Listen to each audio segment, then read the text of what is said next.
नमस्कार, बधाई हो आप सभी को, क्योंकि हम सभी 77वें सेना दिवस परेड को देखने जाएंगे, देख पाएंगे। और इस बार का जो सेना दिवस परेड होगी वह भी अनोखी होगी, अलग होगी, जो कि 15 जनवरी को पुणे में आयोजित होने जा रही है। यह परेड कई मायनों में ऐतिहासिक होने वाली है, क्योंकि यह पहली बार होगा जब यह परेड दिल्ली से बाहर आयोजित होने जाएगी। अभी तक दिल्ली में आयोजित होती थी। इस अवसर पर हम भारतीय सेना की ताकत और साहस और समर्पण को एक साथ देखेंगे, मनाएंगे। सेना दिवस भारतीय सेना के प्रति सम्मान और श्रद्धा व्यक्त करने का एक महत्वपूर्ण अवसर होता है। यह दिन हमें यह याद दिलाता है कि हमारी सेना कितनी साहसी और बलिदानी है। हमारे सैनिक न केवल देश की सीमाओं की रक्षा करते हैं, बल्कि आपदा के समय में भी हमेशा आगे रहते हैं, सबसे आगे रहते हैं। इस साल का थीम है समर्थ भारत, सक्षम सेना, जो एक मजबूत और सक्षम सेना के निर्माण की दिशा में हमारे प्रयासों को दर्शाता है।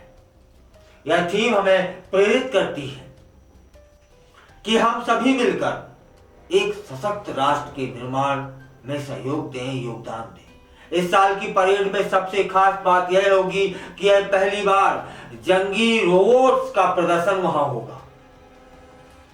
12 रोबोटिक खच्चरों को परेड में शामिल किया जाएगा। ये रोबोटिक न केवल भार ढोने में सक्षम होंगे, बल्कि दुर्गम इलाकों में भी काम कर सकते हैं। इनका उपयोग आतंकवादियों से निपटने और कठिन परिस्थितियों में सहायता प्रदान करने के लिए किया जाता है। यह तकनीक प्रगति भारतीय सेना के आधुनिकीकरण का प्रतीक है। यह हमें सिखाती है, दिखाती है कि कैसे विज्ञान और तकनीक हमारे सुरक्षा बलों को और अधिक सक्षम बना रहा है। इस वर्ष की परेड में एनसीसी की एक ऑल गर्ल टुकड़ी भी शामिल होगी। यह कदम महिलाओं की भागीदारी को भी बढ़ावा दे रहा है। आजकल महिलाएं हर क्षेत्र में आगे हैं, अच्छा काम कर रही हैं, और सेना भी इससे अछूती नहीं है। इसके साथ ही बेंगलुरु स्थित कोर ऑफ मिलिट्री पुलिस की एक ऑल वुमन अग्निवीर टुकड़ी भी इस परेड का हिस्सा होगी। यह न केवल महिलाओं के लिए प्रेरणा का स्रोत बनेगी, बल्कि यह भी दर्शाएगी कि भारतीय सेना सभी के लिए एक समान अवसर प्रदान करती है। परेड में कई आधुनिक सैन्य उपकरणों का प्रदर्शन होगा। इनमें शामिल होंगे K9 वज्र स्वचालित BMP-2 शरद पैदल सेना लड़ाकू वाहन और T-90 टैंक। ये सभी उपकरण भारतीय सेना की ताकत और तकनीकी क्षमता को दर्शा रहे होंगे। इनका उपयोग विभिन्न प्रकार के अभियानों में किया जाता है, जिससे हमारी सेना को हर समय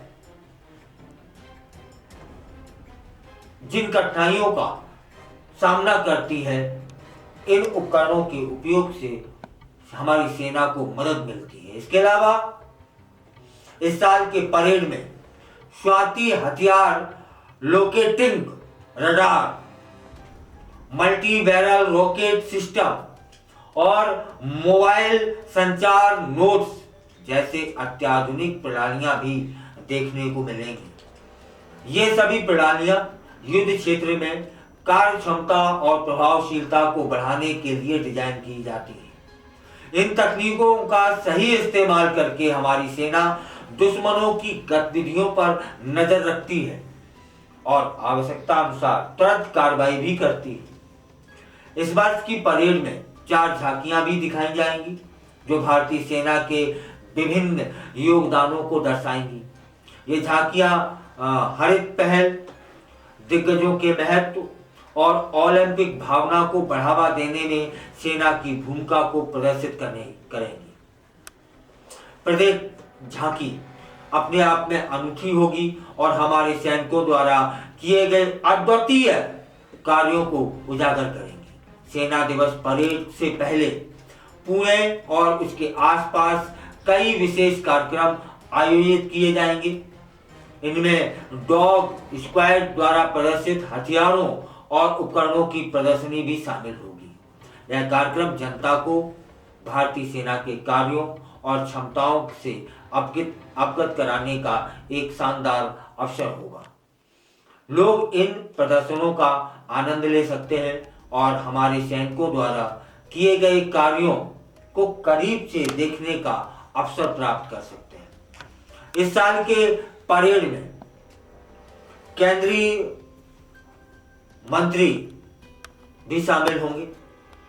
उनकी उपस्थिति इस बात का प्रतीक होगी कि सरकार सेना के आधुनिकीकरण और सुधार प्रयासों का समर्थन करती है। फिलहाल महिलाओं की भागीदारी इस परेड को विशेष बनाएगी। भारतीय सेना में महिलाओं की भूमिका लगातार बढ़ रही है और यह कदम उस दिशा में एक महत्वपूर्ण मील का पत्थर साबित होगा। महिलाएं अब विभिन्न प्रकार की भूमिकाओं में कार्यरत हैं, चाहे वह लड़ाई हो या प्रशासनिक कार्य। वे हर क्षेत्र में अपनी पहचान बना रही हैं। तब फिर तैयार रहिए इस ऐतिहासिक अवसर के लिए। हम आपको इससे जुड़ी हर जानकारी समय समय पर देते रहेंगे। बस आप इस चैनल को सब्सक्राइब करें, जिससे हमारी जानकारी आप तक पहले से पहले पहुंचे और हमारी सेना की जो ताकत है, जो तरीके हैं, उन्हें आप समझ पाए, उसकी समझ आए कि कितने मुश्किल माहौल में ये दुश्मनों से लड़ते हैं, जिससे ही हम चैन से सोते हैं। हमारे चैन से सोने के पीछे हमारी सेना की मुश्किलें होती हैं, यह याद रखिएगा हमेशा। और हम तभी तक सुरक्षित हैं जब सीमा पर हमारे सैनिक जाग रहे होते हैं। इस परेड को नजदीक से देखने के लिए यदि आप पुणे के आसपास हैं तो फिर जरूर जाइएगा और इसका सीधा प्रसारण होगा। टीवी पर देखिए, जहां मिले इस परेड को देखने का मौका कतई मत छोड़िएगा, क्योंकि यह सेना की कार्य क्षमता और कार्य करने के तरीके हमें बताएगी।